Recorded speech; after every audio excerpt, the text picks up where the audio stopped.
Hi, I'm Tess from the Arty Crafty place and I have a block printing project to show you.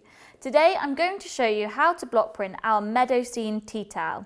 Now this is a really popular design that works in lots of different colour variations and it is the perfect present to give anybody or as a tea towel for yourself. So this is the design we're going to be doing. You can see it uses a combination of different printing blocks. We've got our very popular meadow design in there, a beehive, a leaf and a couple of flowers and then a little bee. And there we go. So we have printed one end of our tea towel and what I'm going to do now is just give this a couple of minutes to dry.